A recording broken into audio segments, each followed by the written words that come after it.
شیخ الاسلام علامہ ثناء اللہ امرتسری رحمت اللہ علیہ کا واقعہ ہے کہ اجمیر تشریف لے جاتے ہیں اور جا کر کے وہاں کے کسی سجادہ نشین سے ان کی ملاقات ہوتی ہے. وہ دیکھتا ہے، دیکھ کر کے ٹھٹھا کرتا ہے، مذاق اڑاتا ہے اور کہتا ہے کہ آپ تو وہابڑوں کے مولوی ہیں، آپ یہاں مزار پر آ کر کے کیا کرنے لگے؟ انہوں نے فرمایا آیا ہوں تماشائے شرک کرنے، دیکھنے آیا ہوں کہ تم لوگ یہاں پر شرک کو کیسے انجام دیتے ہو، کن چیزوں کو اپنایا جاتا ہے، کون سے ریت رواج اختیار کیے جاتے ہیں. تو شیخ الاسلام علامہ ثناء اللہ امرتسری رحمت اللہ علیہ سے اس نے ہنس کر کے کہا کہ مولانا آپ تو بڑے سیدھے سادھے انسان ہیں، یہاں تو توحید ہی توحید ہے، یہاں تو معین الدین اجمیری رحمت اللہ علیہ کے ساتھ اللہ رب العالمین کو بھی شریک نہیں ٹھہرایا جاتا، یہاں تنہا صرف اجمیری صاحب کی عبادت ہوتی ہے، انہی کے آگے سجدہ کیا جاتا ہے، انہی سے منتیں مانگی جاتی ہیں، انہی سے دعائیں کی جاتی ہیں. یہاں شرک کا کون سا تصور ہے؟ یہاں تو تنہا انہی کی عبادت کی جاتی ہے، رب کائنات بھی اس میں شریک نہیں ہوتا. نعوذ باللہ من ذلک. السلام علیکم ورحمۃ اللہ وبرکاتہ. بسم اللہ الرحمن الرحیم. الحمد للہ رب العالمین والصلاة والسلام علی رسولہ الکریم محمد وعلی آلہ واصحابہ اجمعین. اما بعد، اعوذ باللہ من الشیطان الرجیم. بسم اللہ الرحمن الرحیم. قل هو اللہ احد اللہ الصمد لم یلد ولم یولد ولم یکن لہ کفوا احد.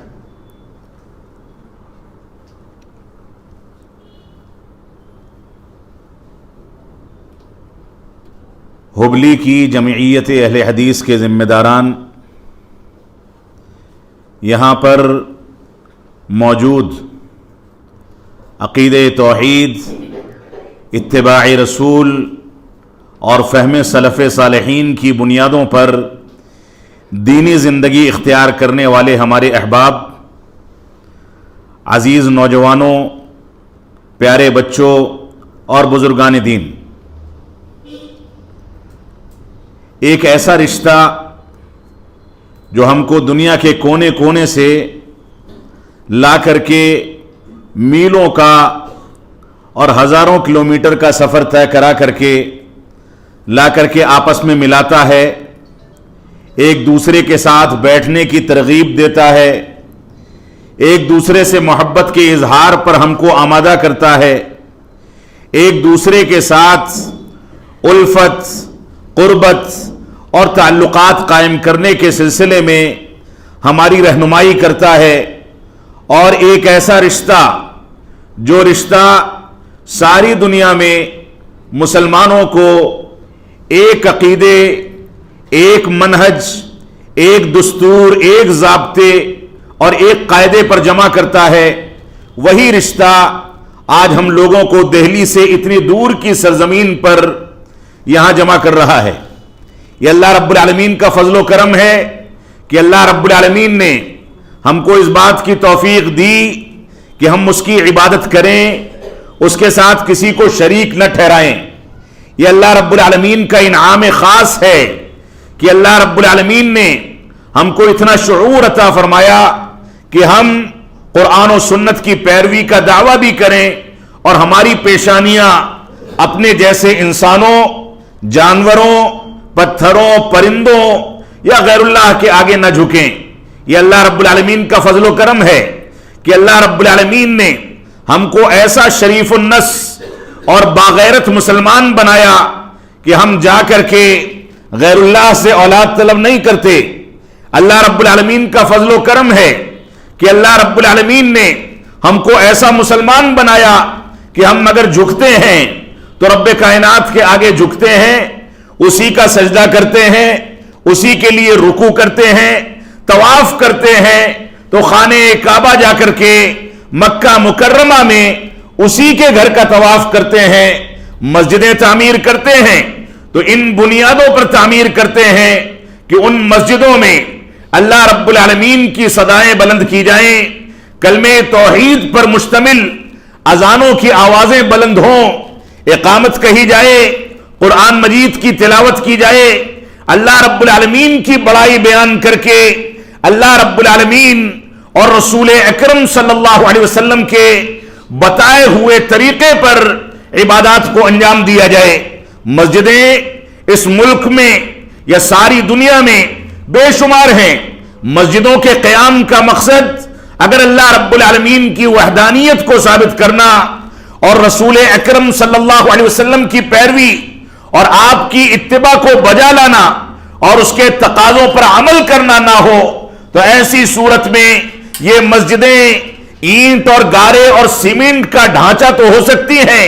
ورنہ ان مسجدوں کے قیام کا کوئی بنیادی مقصد نہیں ہے۔ اگر اللہ رب العالمین کی عبادت کرنے والے، اس کی توحید کے تقاضوں پر عمل کرنے والے، اتباع رسول کو سمجھنے والے، اتباع رسول کے تقاضوں کو سمجھنے والے اگر چٹائی پر کھلے میدان میں درختوں کے نیچے چلچلاتی دھوپ میں اور اسی طریقے سے بہتی ہوئی ناؤ اور اڑتے ہوئے ہوائی جہاز کے اندر، چلتی ہوئی گاڑیوں کے اندر بھی اللہ رب العالمین کی عبادت کو انجام دیتے ہیں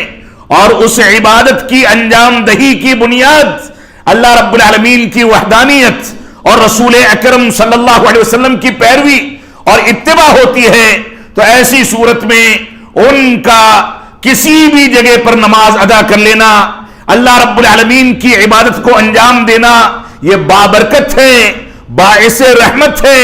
باعث اجر و ثواب ہے۔ اور مسجدیں تعمیر کر کے انسان قبر پرستی کو نہ چھوڑ سکے، مسجدیں تعمیر کر کے انسان تقلید شخصی کو نہ چھوڑ سکے، مسجدیں تعمیر کرنے کے باوجود انسان کی پیشانی غیر اللہ کے آگے بھی جھکتی رہے، مسجدیں تعمیر کرنے کے باوجود انسان قال اللہ اور قال الرسول کی صداؤں کے بجائے ان مسجدوں میں قال فلان و فلان کی صدائیں بلند کرے، تقلید شخصی کی دعوت دے، شخصیت پرستی پر لوگوں کو ابھارے اور اتباع رسول اور اللہ رب العالمین کی وحدانیت کی تعلیم نہ دی جائے، تو یہ مسجدیں صرف اینٹوں کا ڈھانچہ ہیں، اس کے علاوہ نہ بابرکت، نہ برکت حاصل کرنے کے مقامات اور نہ بابرکت فضا مہیا کرنے کے جگہ اور اس کے لیے کوئی مقام ہے۔ ان مسجدوں کو اللہ رب العالمین نے اپنی وحدانیت کے تصور کو زندہ رکھنے اور اس کے مطابق اپنی زندگی میں آگے بڑھنے کے لیے تعمیر کرنے کا حکم دیا۔ اللہ رب العالمین نے ہم کو جہاں اس دنیا میں پیدا فرمایا، انبیاء کرام کی بعثت ہوئی، یہ ساری کی ساری داستان قرآن و سنت کے دلائل اور صحابہ کرام کی زندگی، تابعین اعظام کے کمالات اور ساری کی ساری چیزیں دیکھتے چلے جائیں، یہ ساری کی ساری چیزیں اس دنیا کے اندر دو چیزوں کے گرد گھومتی ہیں۔ اگر یہ دو چیزیں مسلمانوں کی تنظیموں میں، مسلمانوں کی جماعتوں میں، مسلمانوں کی شخصیت میں، مسلمانوں کے گروہوں میں، مسلمانوں کے خاندانوں میں، مسلمانوں کے گھرانوں میں اور ہماری تمام کی تمام جگہوں پر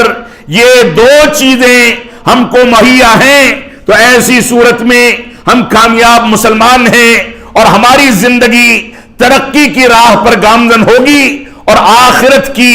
ترقی اور کامیابی کے امکانات پیدا ہوتے چلے جائیں گے۔ تو ہماری ذمہ داری یہ ہے کہ ان دو امور کو لے کر کے چلیں۔ ایک چیز یہ ہے کہ ہم اللہ رب العالمین کی وحدانیت کو سمجھیں، اس کی توحید کو سمجھیں، اس کی توحید کے تقاضوں کو سمجھیں اور توحید کے مد مقابل شرک باللہ کی جو بھی قسمیں ہیں ان سے اپنے آپ کو بچائیں۔ ایک چیز تو یہ ہے، اور دوسری چیز یہ ہے کہ انسان توحید کے تقاضوں پر عمل کرنا چاہے، اللہ رب العالمین کے آگے جھکنا چاہے، اتباع اور اللہ رب العالمین کی عبادت کرنا چاہے، تلاوت کلام پاک کا اہتمام کرنا چاہے، روزہ رکھنا چاہے، حج بیت اللہ کو انجام دینا چاہے، غریبوں کی مدد کرنا چاہے، بیماروں کی بیمار پرسی کرنا چاہے، ماں باپ کے مقام کو سمجھنا چاہے، چھوٹوں پر شفقت کرنے کے اصولوں سے واقف ہونا چاہے، زندگی گزارنے کے ہنر سے اپنے آپ کو متصف کر کے اس کے مطابق زندگی گزارنا چاہے تو تمام کی تمام چیزوں میں اللہ رب العالمین کی وحدانیت کو سمجھنے سے لے کر کے اپنی زندگی کے ادنا سے ادنا کاموں کو انجام دینے کے لیے یہاں تک کہ استنجا اور قضائے حاجت کی انجام دہی، بیت الخلا کی تعمیر، وہاں بیٹھنے اٹھنے اور استنجا اور قضائے حاجت کو انجام دینے کے لیے بھی اگر انسان اتباع رسول سے عاری ہے تو اس کی زندگی بالکل بیکار اور بے مقصد ہے۔ تو دو بنیادی چیزیں یہ ہیں، ایک تو یہ کہ ہم اللہ رب العالمین کی وحدانیت اور اس کی توحید کو لے کر کے چلیں، اللہ رب العالمین کے ساتھ کسی کو شریک نہ ٹھہرائیں، جہاں توحید کو سمجھیں وہیں اس بات کو بھی سمجھیں کہ توحید کے تقاضے کیا ہیں، جہاں توحید کے تقاضوں کو سمجھیں وہیں اس بات کو بھی سمجھیں کہ توحید کے مد مقابل اس کی ضد شرک باللہ کو کس طریقے سے قبیح اور دنیا کے اندر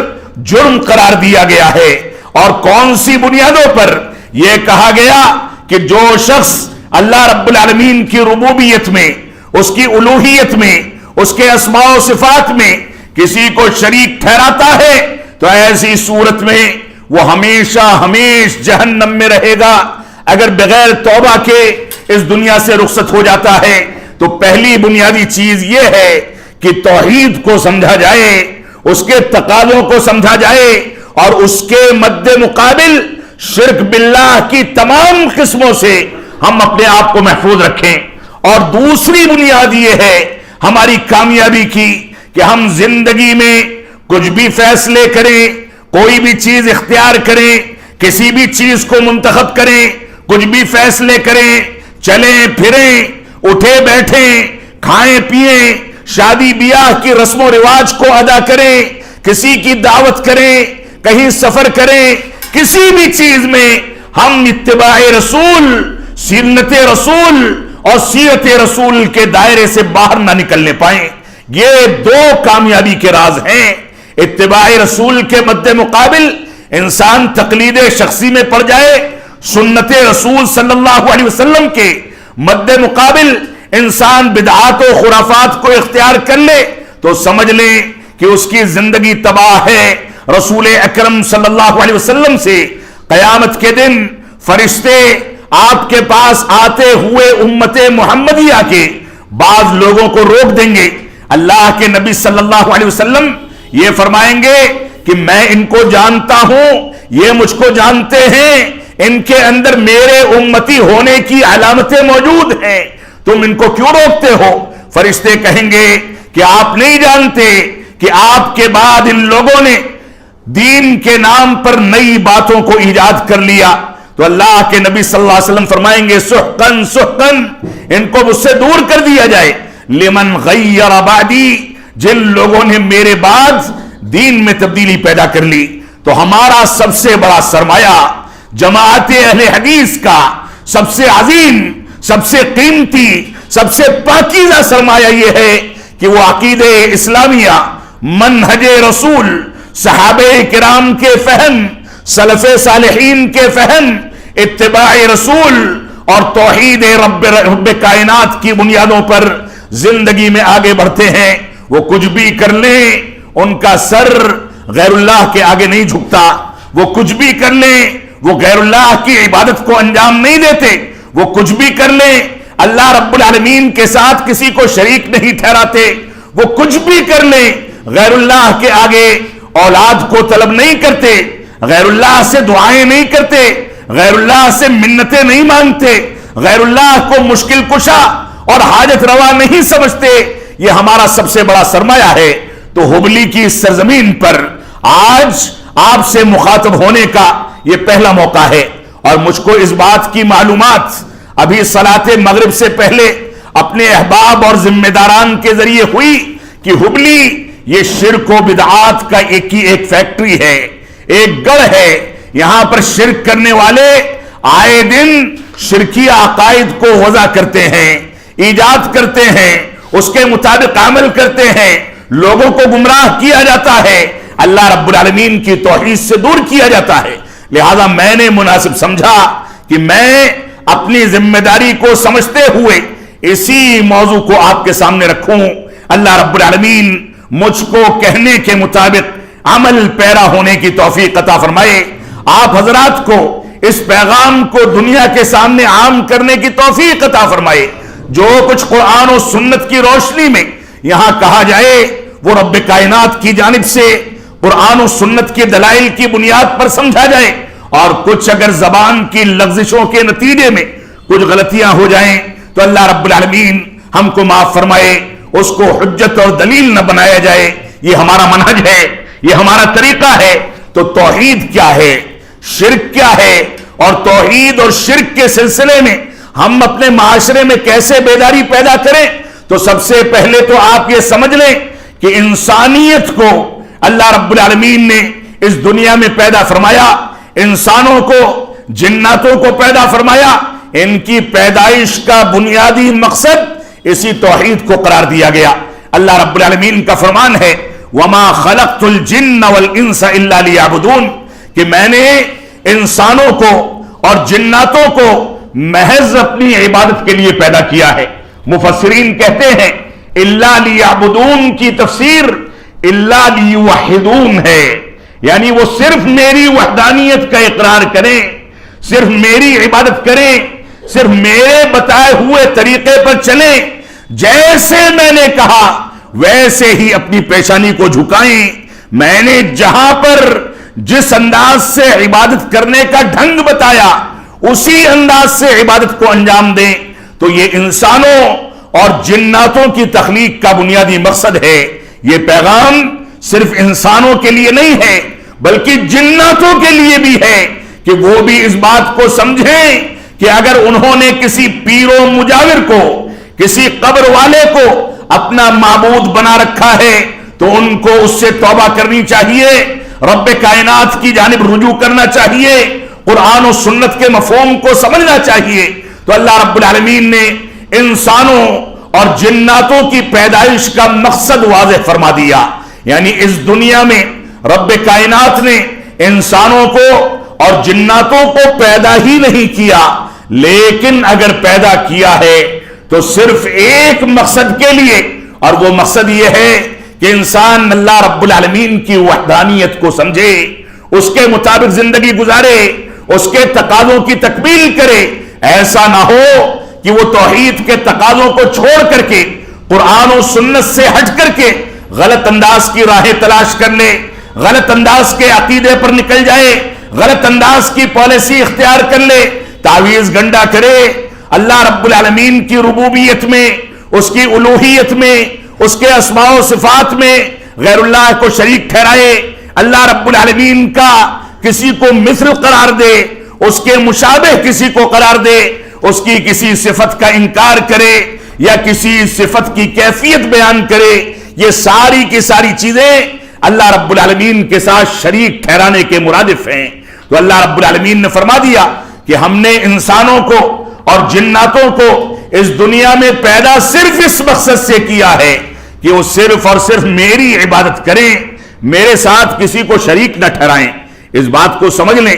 کہ اسلام کا جو اسلوب ہے، جو طریقہ ہے، اسلام نے جو طریقہ اختیار کیا رب کائنات کی توحید کو ثابت کرنے کا، وہ صرف اثبات کا طریقہ نہیں ہے بلکہ نفی اور اثبات دونوں چیزیں ایک ساتھ چلتی ہیں۔ اللہ رب العالمین نے اس آیت کریمہ میں پہلے انکار کر دیا، فرمایا وَمَا خَلَقْتُ الْجِنَّ وَالْإِنسَ، کہ میں نے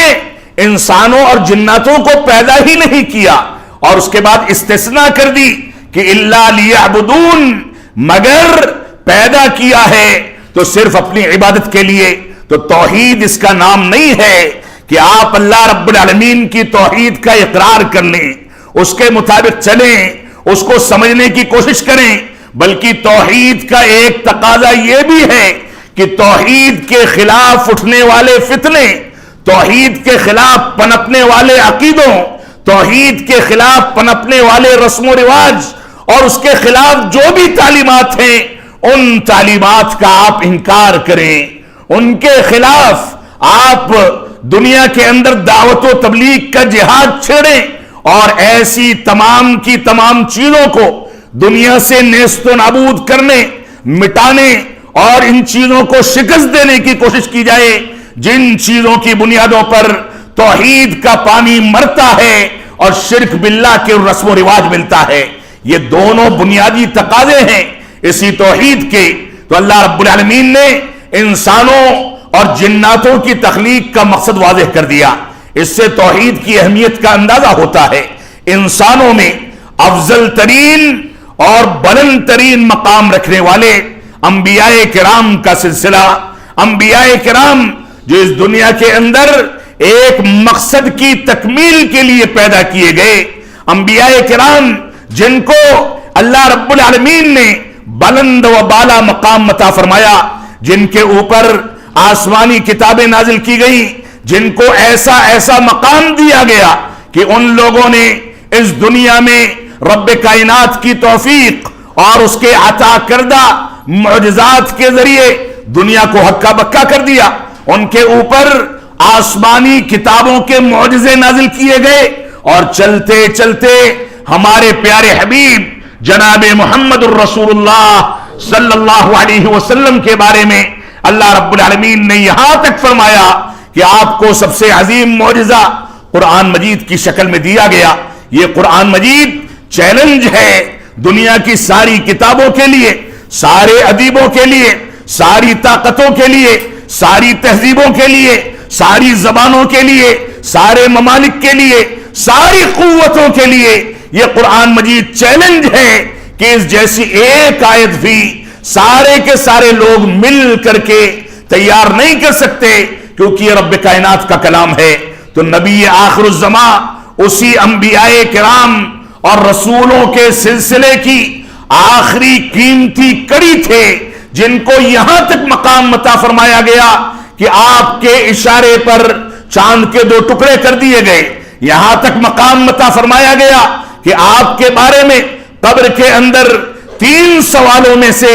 ایک سوال آپ کے بارے میں کیا جائے گا، جس نے جواب دیا وہ کامیاب ہے اور جس نے جواب نہیں دیا وہ عذاب قبر میں مبتلا کر کے قبر کے دونوں پارٹوں کو ملا کر کے پسلی کی ہڈیوں پر وار کرنے کا عذاب اور اندھے اور گونگے اور بہرے فرشتوں کو مسلط کر کے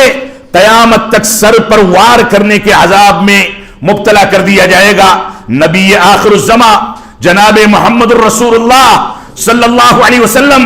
انبیاء اور رسولوں کے سلسلے کی آخری سنہری کڑی تھے۔ اللہ رب العالمین نے آپ کو یہاں تک مقام عطا فرمایا کہ پانی پر ہاتھ رکھ دیں، ایک چھوٹا سا ذخیرہ پوری کی پوری قومیں سیراب ہو جائیں۔ اتنی برکتیں، اتنی عظمتیں، اتنا بڑا مقام نبی آخر الزمان کو یہاں تک مقام دیا گیا کہ آپ کو شفاعت عظمی عطا فرمائی گئی، آپ کو کوثر عطا کیا گیا، آپ کو سید الانبیاء بنایا گیا، انبیاء کرام کا سردار بنایا گیا۔ آپ نے انبیاء کرام کی امامت لیلۃ الاسراء کے اندر مسجد اقصی میں کرائی۔ اللہ رب العالمین نے یہ مقام عطا فرمایا۔ اسراء کی رات میں آپ کو جنت کی سیر کرائی گئی اور جہنم کا نظارہ کرایا گیا، آسمان کی سیر کرائی گئی۔ یہ سارے کے سارے مقامات اس نبی آخر الزمان کو دیے گئے جس کا اللہ رب العالمین کے فضل و کرم سے آج ہم نام لیتے ہیں اور اس کی پیروی اور اتباع کی دعوے داری کرتے ہیں۔ تو اللہ رب العالمین نے انبیاء کرام کے اس مقدس سلسلے کی بعثت کا مقصد بیان کرتے ہوئے فرمایا وَلَقَدْ بَعَثْنَا فِي كُلِّ أُمَّةٍ رَسُولًا أَنِ اعْبُدُوا اللَّهَ وَاجْتَنِبُوا الطَّاغُوتَ کہ ہم نے ہر امت میں کوئی نہ کوئی نبی مبعوث کیا، بھیجا تاکہ تم لوگ صرف اور صرف اللہ رب العالمین کی عبادت کرو، وَاجْتَنِبُوا الطَّاغُوتَ اور غیر اللہ اور طاغوت کی عبادت سے اپنے آپ کو بچاؤ۔ یہاں انبیاء کرام کی بعثت کے مقصد کو بیان کرتے ہوئے اللہ رب العالمین نے توحید کو بیان کرنے کے لیے دونوں اسالیب کا تذکرہ فرما دیا۔ فرمایا کہ ہم نے انبیاء کرام کو بھیجا تاکہ تم صرف اللہ رب العالمین کی عبادت کرو، اور دوسری جانب نفی کر دی کہ وَاجْتَنِبُوا الطَّاغُوتَ اور طاغوت کی عبادت سے بچو. یہی توحید کی بنیادی ترجمانی ہے کہ جہاں ایک طرف اللہ رب العالمین کی وحدانیت کا اقرار کیا جائے، وہیں دوسری جانب غیر اللہ کی عبادت کا انکار کر دیا جائے، جیسا کہ اس آیت کریمہ کے اندر ذکر کیا گیا. اللہ رب العالمین نے قرآن مجید میں بے شمار مقامات پر ان چیزوں کا اور توحید کا تذکرہ فرمایا. سورہ اخلاص کی تلاوت میں نے آپ کے سامنے کی ہے. اللہ رب العالمین نے سورہ اخلاص میں توحید کے مکمل خلاصے کو بیان فرما دیا. اللہ رب العالمین نے فرمایا، اے اللہ کے نبی صلی اللہ علیہ وسلم آپ فرما دیجئے هو اللہ احد، اللہ رب العالمین تنہا ہے.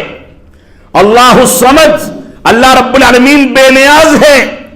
وہ نہیں جانتا، وہ اس بات سے بھی بے نیاز ہے کہ کوئی اس کا سہارا بنے، کوئی اس کے لیے سجدہ کرے،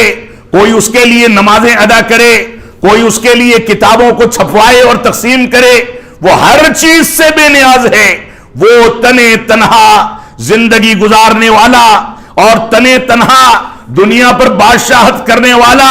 رب کائنات ہے. وہ ساری کی ساری چیزوں سے بے نیاز ہے. لم یلد ولم یولد، نہ کسی کی اولاد ہے نہ اس کی کوئی اولاد ہے. آج 26 تاریخ غالباً ہو گئی کرسمس کا، وہ تہوار جو 2 دن سے پوری دنیا میں طوفان بدتمیزی کھڑا کر رہا ہے، اور ہمارے نوجوان بدقسمتی سے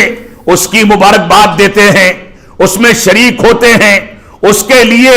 تیاریاں کرتے ہیں. ہمارے اسکولوں میں اس کا اہتمام کیا جاتا ہے، اس کے لیے تقریبیں منعقد کی جاتی ہیں. یہ کرسمس کیا چیز ہے؟ اللہ رب العالمین نے سورہ مریم میں ارشاد فرمایا، وَقَالُوا اتَّخَذَ الرَّحْمَنُ وَلَدًا، ان لوگوں نے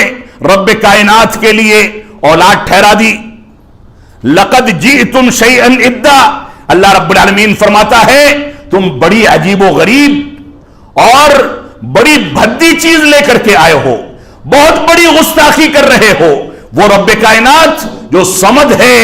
بے نیاز ہے، اس کی اولاد کیسے ہو سکتی ہے؟ یا وہ کسی کا بیٹا کیسے ہو سکتا ہے؟ تو اللہ رب العالمین نے فرمایا، تکاد السماوات یتفطرن منہ وتنشق الارض وتخر الجبال ہدا. اللہ رب العالمین نے فرمایا یہ جو بات تم کہتے ہو میری کرسمس کے ذریعے یا کرسمس کی مبارکباد دے کر کے، یہ دراصل بنیاد ہے عیسیٰ علیہ السلام کو اللہ رب العالمین کا بیٹا قرار دینے والے مذہب عیسائیت کی. یہ اپنے عقیدے کی ترویج کے لیے ان چیزوں کا اہتمام کرتے ہیں. آپ ایئرپورٹ پر چلے جائیں، ریلوے اسٹیشن سے سفر کریں، ہر جگہ ان ایام میں اس کی علامتیں آپ کو نظر آ جائیں گی. اور ہمارے بچے اس کو فیشن سمجھتے ہیں، اس کو تہذیب سمجھتے ہیں. اللہ رب العالمین نے فرمایا یہ اتنا خطرناک جرم ہے کہ رب کائنات کے لیے اولاد ٹھہرائی جائے. اتنا خطرناک جرم ہے کہ اس کے نتیجے میں، اس جرم کے اثرات کے نتیجے میں قریب ہے کہ آسمان پھٹ جائے، زمین پھٹ جائے اور لوگ اس میں سما جائیں، اور قریب ہے کہ پہاڑ ریزہ ریزہ ہو جائیں. ان دعوا للرحمن ولدا، کیونکہ تم لوگوں نے رب کائنات کے لیے بیٹا قرار دے دیا. مشرکین مکہ فرشتوں کو اللہ رب العالمین کے بیٹیاں کہتے تھے، اور یہودی عزیر علیہ السلام کو اللہ رب العالمین کا بیٹا کہتے تھے. اس انداز کے بے شمار عقائد ہمارے مسلمانوں کے اندر بھی موجود ہیں. بعض ایسے طبقے مسلمانوں میں آج بھی مسلمان کہے جاتے ہیں جو یہ عقیدہ رکھتے ہیں کہ اللہ رب العالمین نے اپنے خاص نور کے ذریعے ہم انسانوں کو، یا کم از کم انبیاء کرام کو پیدا کیا ہے، ہمارے علماء کو پیدا کیا ہے. لہذا علماء کے آگے، انبیاء کے آگے سجدہ کرنا اس بنیاد پر جائز ہے کہ وہ اللہ کے نور سے پیدا کیے گئے. نعوذ باللہ من ذالک، اللہ کی روح سے پیدا کیے گئے. نعوذ باللہ من ذالک، یہ بھی اسی عقیدے، اسی باطل اتہام، اللہ رب العالمین کو دی جانے والی اسی گالی کا حصہ ہے جس کو اللہ رب العالمین نے صحیح مسلم کی ایک حدیث قدسی میں گالی قرار دیا۔ اللہ رب العالمین نے فرمایا ابن آدم مجھ کو گالی دیتا ہے، اور گالی دینا یہ ہے کہ وہ میرے لیے بیٹا قرار دیتا ہے۔ مجھ کو بیٹا، میرے لیے بیٹا قرار دینا یہ گویا مجھ کو گالی دینا ہے۔ تو آج کے دور میں ہم نے گھر بیٹھے بیٹھے اپنے سوشل میڈیا کے ذریعے، اپنے انٹرنیٹ کے ذریعے، اپنے لیپ ٹاپ کے ذریعے، اپنے چینلز کے ذریعے، اپنی ایکٹیویٹی کے ذریعے گھر میں بیٹھے بیٹھے اپنے ایمان کو منہدم کر دیا۔ ہم ان لوگوں کے ساتھ شریک ہو گئے جن لوگوں نے ہمارے نبی کو قتل کرنے کی سازشیں کی تھی۔ ہم ان کے ساتھ شریک ہو گئے جن لوگوں نے قرآن و سنت کو نیست و نابود کرنے کی سازشیں کی تھی۔ ہم ان لوگوں کے ساتھ شریک ہو گئے جن لوگوں نے صحابہ کرام کو اذیتیں پہنچائیں، اللہ کے نبی صلی اللہ علیہ وسلم کے اوپر جادو کرنے کی سازشیں کی، آپ کو تکلیفیں پہنچائیں، آپ کو قتل کرنا چاہا اور آپ کو اذیتیں پہنچاتے رہے، اسلام کو جھٹلاتے رہے۔ آج ہم نے اپنے گھروں میں بیٹھ کر کے ان نقائض کو فاسد قرار دے دیا۔ تو اللہ رب العالمین نے فرمایا لم یلد ولم یولد، اللہ رب العالمین کا نہ کوئی بیٹا ہے نہ وہ کسی کی اولاد ہے، ولم یکن لہ کفوا احد، اور اللہ رب العالمین کا کوئی ہمسر اور کوئی شریک، اس کا مثل، اس کے مانند کوئی ہو ہی نہیں سکتا، کیونکہ اللہ رب العالمین کا فرمان ہے لیس کمثلہ شیء وہو السمیع البصیر، اللہ رب العالمین کے مثل کوئی چیز نہیں اور وہ سننے والا، دیکھنے والا ہے۔ ہم بھی دیکھتے ہیں، سنتے ہیں، لیکن کبھی چشمے کی ضرورت پڑتی ہے، کبھی بینائی چلی جاتی ہے، دیوار کے پیچھے کیا ہے نہیں دیکھ سکتے، دو تین لوگ ایک ساتھ بولیں تو یہ کان ان کا متحمل نہیں ہے، سمجھ نہیں پاتا کہ کیا کہنا چاہتے ہیں، لیکن رب کائنات کی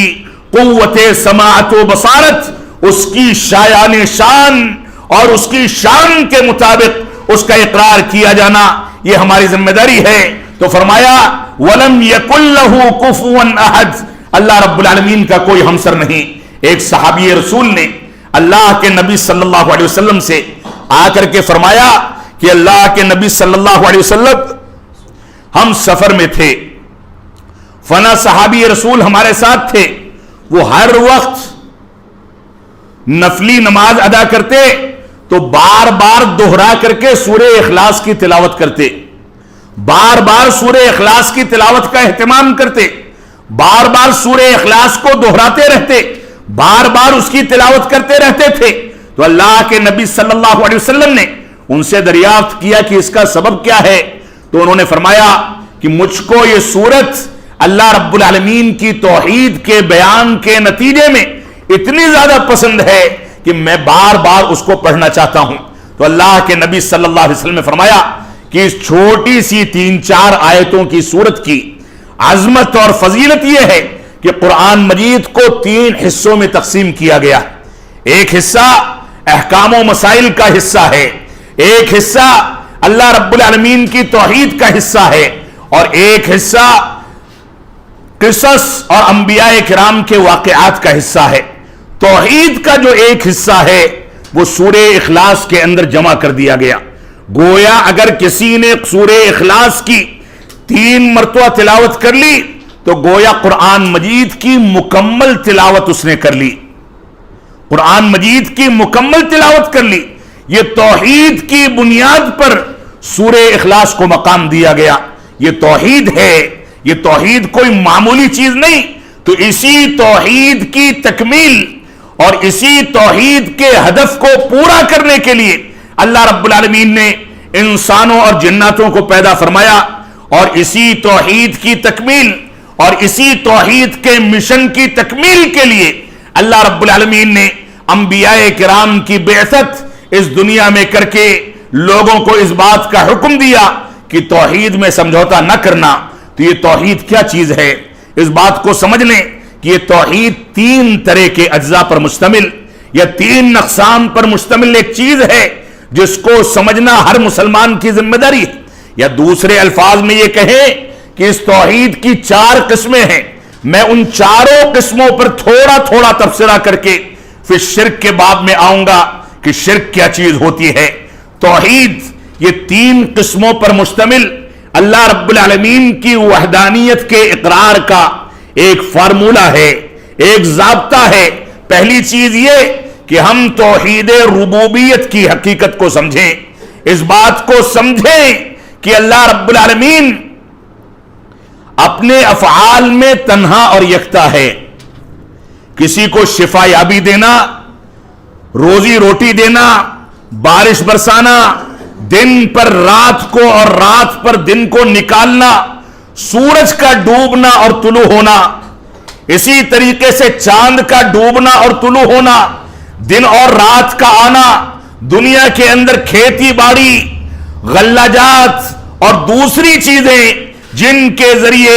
ہم کھانا پینا مہیا کرتے ہیں، ان چیزوں کا اگنا، یہ سارے کے سارے افعال اللہ رب العالمین کے افعال ہیں۔ اس میں رب کائنات کے ساتھ کوئی شریک نہیں۔ کوئی بیمار پڑ جائے، دنیا کی بڑی سے بڑی تعویذ دے دی جائے، رب کائنات کی مرضی نہیں ہوگی تو ایسی صورت میں انسان کو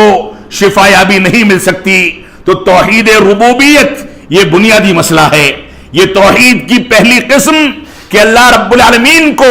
اس کے افعال میں تنہا اور یکتا سمجھا جائے۔ اللہ رب العالمین کو تنہا سمجھنے کا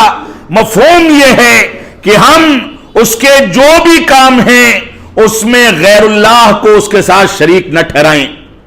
اللہ رب العالمین تنہا ان کاموں کو انجام دیتا ہے، اور بے شمار چیزیں ہیں جو آج کے دور میں اپنائی جاتی ہیں۔ شیخ الاسلام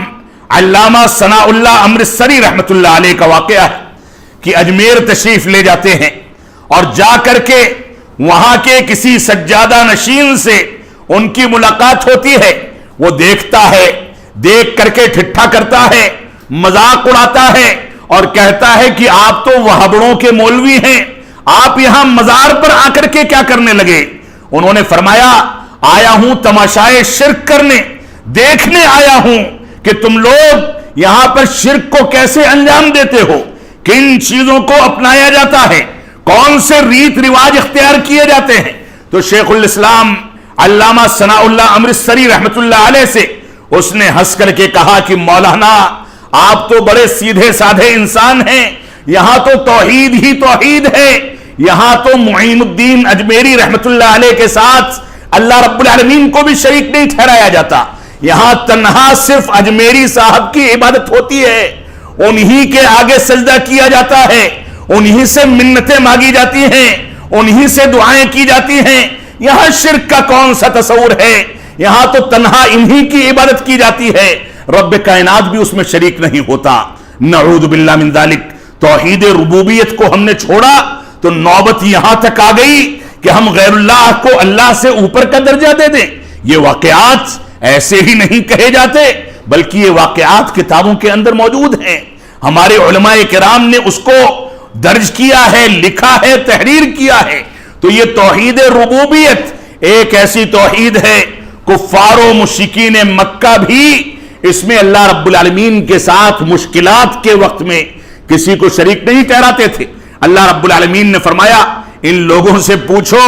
مشرکین مکہ اور کفار سے کہ آسمانوں اور زمینوں کو پیدا کرنے والا کون ہے؟ تو اللہ رب العالمین فرماتا ہے کہ ان قریب کہیں گے سیقولون اللہ، کہ ان قریب کہیں گے کہ اللہ رب العالمین ان کو پیدا کرتا ہے۔ کشتی اگر بھور میں پھنس جائے، سمندر میں تیرتے تیرتے لاپتہ ہو جائے تو اس کو زمینی سطح تک نکالنے والا کون ہے؟ تو کفار و مشرکین مکہ کہتے تھے رب کائنات ہے۔ اور ہم نے کیا کیا کہ ہمارے پیر صاحب سمندر میں کشتی کو کندھا دینے جاتے ہیں اور اس سے کندھا زخمی بھی ہو جاتا ہے، غلط انداز کے عقائد اختیار کیے جاتے ہیں۔ یہ توحید ربوبیت یہ مشرکین مکہ سے آج کے مسلمانوں کو سیکھنی چاہیے۔ مشرکین مکہ توحید ربوبیت کے بارے میں اتنے حساس تھے کہ عام حالات میں کچھ بھی کہیں، لیکن مشکلات کے عالم میں یہ اللہ رب العالمین کو پکارتے تھے۔ وہ جانتے تھے کہ رب کائنات کے علاوہ ہمارا بیڑا پار کرنے والا کوئی ہو ہی نہیں سکتا، اور کوئی ہم کو نجات نہیں دے سکتا.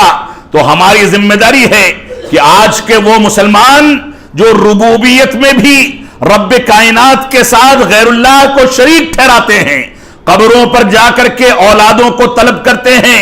دعائیں کرتے ہیں، قبروں کو پکا کرتے ہیں، قبروں پر چادریں چڑھاتے ہیں، قبروں پر تعمیرات کرتے ہیں، قبروں پر تلاوت کلام پاک کا اہتمام کرتے ہیں، قبروں پر منتیں مانگتے ہیں، قبروں پر دعائیں کرتے ہیں، قبر والوں کو اللہ رب العالمین تک پہنچنے کا ذریعہ اور وسیلہ قرار دیتے ہیں، ان لوگوں کو ہوش کے ناخون لینے چاہیے کہ ان ساری کی ساری چیزوں کو رسول اکرم صلی اللہ علیہ وسلم نے اپنی مبارک حدیث کے اندر حرام اور لعنت پر مبنی کام انجام دیا. اللہ کے نبی صلی اللہ علیہ وسلم نے حکم دیا علی بن نبی طالب رضی اللہ تعالیٰ عنہ کو کہ جاؤ دیکھو کوئی قبر ایک بالش سے زیادہ اونچی ہو تو اس کو پست کر دو، کوئی قبر پکی ہو تو اس کو توڑ دیا جائے. قبروں کے اوپر چادریں تاننے کا کوئی تصور صحابہ کرام اور تابعین اعظام کے اندر موجود نہیں تھا. قبروں پر چادریں چڑھانے، پھول ڈالنے، اس انداز کے تصورات سے رسول اکرم صلی اللہ علیہ وسلم نے واضح انداز سے منع کیا. لیکن آج بہت سارے ہمارے مسلمان بھائی ہیں جو لا علمی میں، جہالت میں یا جان بوجھ کر کے اس انداز کے اعمال کو انجام دیتے ہیں. تو توحید کی پہلی حقیقت توحید ربوبیت ہے. اس کے مد مقابل میں شرک کے مسائل کا تذکرہ یہیں سے کرتا چلوں کیونکہ وقت کم ہے. توحید ربوبیت کے مد مقابل شرک ربوبیت وہ شرک کی قسم ہے جس کی بنیاد پر ہمیں اللہ رب العالمین نے وعیدیں سنائی. اللہ رب العالمین نے فرمایا ان اللہ لا یغفر ان یشرک بہ ویغفر ما دون ذلک لمن یشاء. اللہ رب العالمین اس بات کو کبھی پسند نہیں فرماتا کہ اس کے ساتھ شریک ٹھہرایا جائے، اور ایسے شخص کو جو رب کائنات کے ساتھ کسی کو شریک ٹھہرائے اللہ رب العالمین اس کو بخشنے والا اور معاف کرنے والا نہیں ہے. لیکن شرک کے علاوہ کوئی گناہ کسی سے سرزد ہو جائے تو رب کائنات دیر سویر اس کو معاف فرما دیتا ہے. تو توحید ربوبیت اور اس کے مد مقابل شرک ربوبیت یعنی اللہ رب العالمین کو اس کے افعال میں تنہا ماننا، یہ توحید ربوبیت ہے. اور اس کے مد مقابل اگر کوئی رب کائنات کے افعال میں غیر اللہ کو شریک کرنے لگے تو گویا اس نے شرک ربوبیت کا اقرار، شرک ربوبیت کا ارتکاب کیا. مثال کے طور پر شفا یابی دینے والا رب کائنات ہے. اللہ رب العالمین نے بیماریوں سے شفا یابی حاصل کرنے کا ذریعہ دواؤں کے اندر پیدا فرمایا، اس کے اندر شفا رکھی، دوائیں انسان استعمال کرے. لیکن انسان غیر اللہ کی جانب شفا یابی کی صفت سے اس کو متصف کر کے اس شفا یابی کو اس کی جانب منسوب کر دے تو گویا اس نے شرک ربوبیت کیا. انسان بیماری کے عالم میں تعویذ گنڈے کو شفا یابی کا ذریعہ بنا لے، اس نے شرک ربوبیت کر دیا. انسان جس ڈاکٹر کے پاس جاتا ہے اس ڈاکٹر کو شفا یابی عطا کرنے کا ذمہ دار سمجھ لے، گویا اس نے شرک ربوبیت کیا. ذریعہ وہ ہو سکتا ہے لیکن شفا یابی دینے والا صرف اور صرف اللہ رب العالمین ہے، اس کا کوئی شریک نہیں ہو سکتا. بے شمار مثالیں شرک ربوبیت کی ہمارے معاشرے کے اندر پنپتی چلی جا رہی ہیں اور ہم کو اس بات کا علم بھی نہیں ہوتا. رسول اکرم صلی اللہ علیہ وسلم یا بعض آثار میں بعض صحابہ کرام نے شرک کی مثال دی. فرمایا شرک انسان کی زندگی میں کیسے داخل ہوتا ہے، اس بات کو سمجھ لیں کیسے داخل ہوتا ہے. شرک ایسی سیاہ چیز ہے جو اندھیری رات میں کالی چوٹی کالی چٹان پر رینگتی ہوئی جاتی ہے. کوئی انسان نہ اس کے رینگنے کی آواز سن سکتا ہے، اندھیری رات کے نتیجے میں روشنی کیے بغیر اس کو دیکھ نہیں سکتا. اسی طریقے سے یہ شرک انسان کی زندگی میں خاموشی کے ساتھ نقب زنی کرتا ہے اور اس کے ایمان کو تباہ و برباد کر دیتا ہے. بے شمار مثالیں موجود ہیں ہمارے بچوں کے سامنے، ہمارے نوجوانوں کے سامنے یہ مثال دی جا سکتی ہے کہ کہتے ہیں کہ تیرے سر کی قسم، تیرے باپ کی قسم، تیری ماں کی قسم، تیرے استاذ کی قسم، قرآن مجید کا جو نسخہ سامنے رکھا ہے اس کو ہاتھ میں اٹھا لیا، اس قرآن مجید کی قسم جو کاغذ اور گتوں کے درمیان قرآن مجید ہے، جو سیاہی پر مشتمل قرآن مجید ہے، اس کی قسم کھا لی۔ یہ ساری کی ساری چیزیں شرک ہیں۔ غیر اللہ کی قسم کھانا، غیر اللہ کو اللہ رب العالمین کے افعال میں شریک کر دینا، یہ ساری کی ساری چیزیں شرک ربوبیت ہیں۔ ہماری ذمہ داری ہے کہ ہم صحیح انداز کی زندگی اختیار کریں۔ توحید کی دوسری قسم کیا ہے؟ پہلی قسم توحید ربوبیت اور اس کے مد مقابل شرک ربوبیت، اور دوسری قسم توحید الوہیت، یعنی اللہ رب العالمین کو اس کی عبادات میں تنہا جانا جائے، صرف اسی کے لیے نمازیں ادا ہوں، اسی کی رضامندی کے لیے قرآن مجید کی تلاوت ہو، اسی سے دعائیں کی جائیں، یہ عقیدہ رکھا جائے کہ وہ ہماری شہرت سے زیادہ قریب ہے، ہماری دعاؤں کو سننے کے لیے وسیلے کا محتاج نہیں ہے، ایسے انسانوں کے ذریعے ہماری دعاؤں کو سننے کا محتاج نہیں ہے جو انسان بذات خود اپنے اوپر سے بیماریوں کو رفع نہیں کر سکے، اپنے اوپر سے مشکلات کو دور نہیں کر سکے، جو موت کو ٹھہرا نہیں سکے، روک نہیں سکے، اور وہ قبر کے حوالے کر دیے گئے، سڑ گئے، گل گئے، کیڑے مکوڑوں نے ان کی لاش کو نوچ نوچ کر کے تباہ و برباد کر دیا۔ ایسا کمزور انسان جو اپنی زندگی میں کھانستا ہے تو اپنے بچوں کا محتاج ہو جاتا ہے کہ وہ اس کو اٹھا کر کے ڈاکٹر کے پاس لے جائیں۔ ایسا محتاج انسان جو بخار کی شدت کے نتیجے میں کمزور پڑ جاتا ہے تو محتاج ہو جاتا ہے کہ اس کے بچے یا دوسرے لوگ سہارا دے کر کے اس کو اسپتال لے جائیں، وہی انسان فوت ہو جائے، قبر کے حوالے کر دیا جائے تو اس کے اوپر مزار بنایا جائے، اس کو پوجا جائے، رب کائنات کا شریک ٹھہرایا جائے، اس سے منتیں مانگی جائیں، دعائیں کی جائیں، تو یہ کون سا وتیرہ ہے؟ اللہ رب العالمین کا فرمان ہے انہو من یشرک باللہ فقد حرم اللہ علیہ الجنہ۔ سن لو، جو اللہ رب العالمین کے ساتھ اس کی ربوبیت میں، اس کی الوہیت میں یا اس کے اسماء و صفات میں کسی کو شریک ٹھہراتا ہے تو اللہ رب العالمین اس پر جہنم کو، اس پر جنت کو حرام قرار دے دیتا ہے، اور وہ ہمیشہ ہمیش جہنم میں رہے گا، اور اس کو بخشنے والا رب کائنات اس بات کو اپنے اوپر واجب کر چکا کہ ایسے لوگوں کو معاف نہیں فرمائے گا۔ تو شرک سے بچنا ہماری ذمہ داری ہے۔ تو توحید الوہیت یہ توحید کی دوسری قسم ہے، یعنی اللہ رب العالمین کو اس کی عبادت میں تنہا جاننا، سجدے اسی کے لیے، اسی کے گھر کا طواف کیا جائے، اسی کی تلاوت کو تبرک سمجھا جائے، اسی کی کتاب کی تلاوت کی جائے، اسی کو تبرک سمجھا جائے، اس سے نصیحت پکڑی جائے، اس کتاب کو دنیا اور آخرت کی کامیابی کا زینہ اور اس کی کنجی سمجھا جائے، رب کائنات کی عبادت صرف اسی کے لیے نمازیں ادا کی جائیں، اسی کے لیے عبادات اور نوافل کو پڑھا جائے، اسی کے آگے جھکا جائے، اسی کے آگے ہاتھ اٹھایا جائے، اسی کے آگے رویا اور گڑ گڑایا جائے۔ یہ ساری کی ساری چیزیں ہماری ذمہ داری ہے کہ ہم توحید الوہیت کے ضمن میں آج ہم اختیار کریں، اور توحید الوہیت کے مد مقابل شرک الوہیت یعنی رب کائنات کی عبادت میں غیر اللہ کو شریک ٹھہرا دینا، غیر اللہ کی قبروں پر، غیر اللہ کے سامنے سجدے کرنا، بتوں کے آگے سجدے کرنا، ان کو مشکل کشا سمجھنا، ان کو حاجت روا سمجھنا، ان کے آگے نمازیں ادا کرنا اور ان سے جا کر کے منتیں کرنا، یہ ساری کی ساری چیزیں شرک الوہیت میں شامل ہیں۔ ان چیزوں سے بچنا ہماری بنیادی ذمہ داری ہے۔ ہم ان سے نہیں بچ سکے تو ان اللہ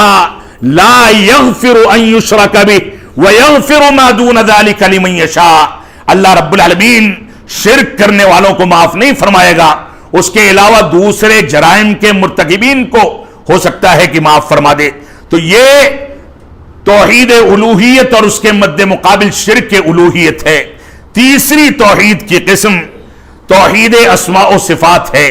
یعنی رسول اکرم صلی اللہ علیہ وسلم نے اپنی صحیح احادیث میں اور اللہ رب العالمین نے قرآن مجید میں یا احادیث قدسیہ میں اپنے جن ناموں کا اور جن صفات کا تذکرہ فرما دیا ان کو من و عن اسی طریقے سے تسلیم کر لینا. جتنی خبر دی گئی ہے اتنا ہی تسلیم کرنا، اس کے علاوہ نہ بحث و جستجو کی جائے، نہ اس میں عقل لگائی جائے، نہ اس پر قیاس آرائی کی جائے، نہ اس کے مثل کسی بندے کی صفت کو قرار دیا جائے، نہ اس کا انکار کیا جائے، نہ اس کی مشابہت قرار دی جائے، اور نہ ہی اس کی کیفیت بیان کی جائے. یہ ہماری ذمہ داری ہے. یہ توحید اسماء و صفات کی چھوٹی سی مثال ہے. توحید اسماء و صفات کے مد مقابل اسماء و صفات کے باب میں شرک کرنا، اللہ رب العالمین کی صفات کا انکار کر دیں، معطلہ ہو گئے. ایک فرقہ ہے جس نے صفات الہیہ کا انکار کر دیا، تعطیل اختیار کر لی، انکار کر دیا، وہ معطلہ ہو گئے. مشبہہ ہو گئے جنہوں نے بندوں کی صفت کو رب کائنات کی صفت کے مثل قرار دیا، مشابہ قرار دیا، وہ بھی راہ راست سے بھٹک گئے اور انہوں نے اسماء و صفات کے باب میں رب کائنات کے ساتھ شرک کیا. کچھ ایسے فرقے اٹھے جن فرقوں نے رب کائنات کی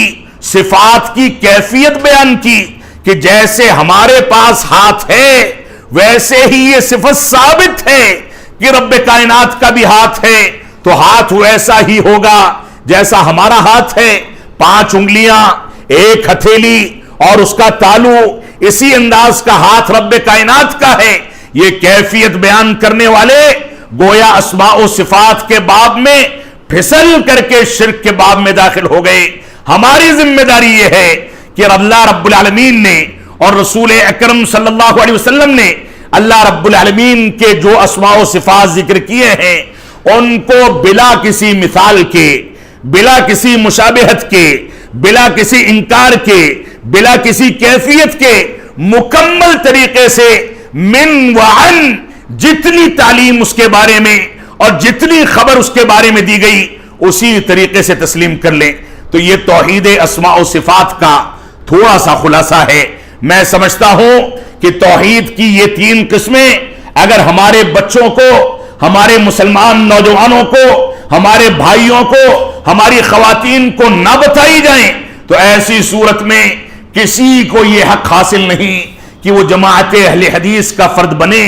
کسی کو یہ حق حاصل نہیں کہ وہ اپنے آپ کو فرقہ ناجیہ میں شامل کرے، اپنے آپ کو اہل توحید میں شامل کرے. اور توحید کی چوتھی قسم جو بڑا حساس مسئلہ ہے جس کو بعض علماء کرام نے ذکر کیا وہ توحید اتباع ہے. یعنی رسول اکرم صلی اللہ علیہ وسلم نے ہم کو جو کچھ حکم دے دیا اس کو اپنا لیا جائے، جن چیزوں سے روک دیا ان سے دوری اختیار کی جائے، اور رب کائنات کی عبادت کو اسی طریقے پر انجام دیا جائے جس طریقے پر رسول اکرم صلی اللہ علیہ وسلم نے انجام دینے کا طریقہ بتایا ہے اور حکم دیا ہے. یہ توحید اتباع ہے. یعنی توحید اتباع اللہ کے نبی صلی اللہ علیہ وسلم کے فرامین، آپ کے احکامات، آپ کی مثالیں، آپ کا عمل، آپ نے جو کچھ اپنے صحیح حدیث کے اندر بیان فرما دیا یہ صحابہ کرام نے آپ کی زندگی سے دراسہ کر کے ہم تک پہنچا دیا، اور وہ چیزیں صحیح سند سے ثابت ہیں. ان چیزوں کے مطابق زندگی گزاری جائے، اور آپ کے مد مقابل جب آپ کا قول ثابت ہو جائے، آپ کا عمل ثابت ہو جائے، آپ کی تقریر ثابت ہو جائے، آپ نے کوئی بات فرمائی وہ ثابت ہو گئی، کوئی عمل کیا وہ ثابت ہو گیا، کوئی چیز آپ کے سامنے کی گئی، آپ نے نکیر نہیں کی، خاموشی اختیار کر لی، وہ چیز ثابت ہو گئی. تو ان تینوں کی تینوں چیزوں کے ذریعے ثابت شدہ جو بھی عمل ہے اس کے ثابت ہونے کے بعد کوئی شخص اللہ کے نبی صلی اللہ علیہ وسلم کے علاوہ کسی امام، کسی مفتی، کسی ولی، کسی پیر کے قول کو ترجیح دیتا ہے تو گویا اس نے توحید اتباع میں اللہ کے نبی صلی اللہ علیہ وسلم کی پیروی اور اتباع میں کسی کو شریک ٹھہرا دیا. یہ ناقابل معافی جرم ہے. اس وجہ سے ہمیں اس بات کو سمجھنا ہوگا کہ توحید کی حقیقت کیا ہے اور شرک کی قباحت کیا ہے. توحید کون سا مقام رکھتی ہے. توحید کے بارے میں اللہ رب العالمین نے فرمایا, شروع میں تلاوت کی گئی, ان الذین قالوا ربنا اللہ ثم استقاموا تتنزل علیہم الملائکہ الا تخافوا ولا تحزنوا وابشروا بالجنۃ التی کنتم توعدون. جن لوگوں نے یہ کہا کہ ہمارا رب اللہ رب العالمین ہے, پھر اسی پر جم گئے, تو ان کے لیے نہ کوئی ڈر ہے نہ خوف ہے, بلکہ ان کے لیے بشارت ہے. اور اللہ رب العالمین ان کے اوپر فرشتوں کے ذریعے رحمتیں نازل فرماتا ہے. ان کو نہ ڈرنے کی ضرورت ہے, نہ خوف کھانے کی ضرورت ہے, نہ گھبرانے کی ضرورت ہے. اللہ کے نبی صلی اللہ علیہ وسلم نے ایک صحابی رسول کو اسی کی ترجمانی کرتے ہوئے ارشاد فرمایا, جب انہوں نے کہا کہ مجھ کو کوئی ایسی نصیحت کر دیں, ایسا عمل بتا دیں جس کو میں انجام دوں اور اس پر باقی رہوں, تو اللہ کے نبی صلی اللہ علیہ وسلم نے فرمایا, قل آمنت باللہ ثم استقم. تم اللہ رب العالمین پر ایمان لے آؤ, پھر اسی پر جم جاؤ. ایمان کے تقاضوں کو سمجھ لو, ایمان کے ارکان کو سمجھ لو. ایمان 3 ارکان پر مشتمل ایک مجموعے کا نام ہے کہ انسان دل سے اس بات کا اقرار کرے کہ رب کائنات ہمارا رازق و مالک و خالق ہے, وہی تنہا عبادت کے لائق ہے. انسان اپنے دل سے اس بات کا اقرار کرے, اپنی دل میں اس بات کا یقین رکھے, اپنی زبان سے اس بات کا اقرار کرے, اور زبان سے اقرار اور دل کی تصدیق کے بعد اس کے تقاضوں کے مطابق اپنی زندگی کو ڈھالے اور اپنے اعضاء و جوارح کے ذریعے اس پر عمل کرے. یہ ایمان کے 3 ارکان ہیں. ایک انسان رب کائنات کو اپنا رب تسلیم کرتا ہے, لیکن زبان سے اقرار نہیں کرتا, وہ مسلمان نہیں ہو سکتا. ایک انسان دل سے اس بات کی تصدیق کرتا ہے, زبان سے اقرار کرتا ہے, لیکن عمل بالارکان اس کے یہاں موجود نہیں, نمازوں کی پابندی نہیں کرتا,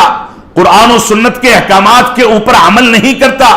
اللہ رب العالمین کے آگے سجدہ نہیں کرتا, لاپرواہی کرتا ہے, حلال و حرام میں تمیز نہیں کرتا, تو ایسی صورت میں وہ کامل مسلمان نہیں ہو سکتا. تو اس توحید کا,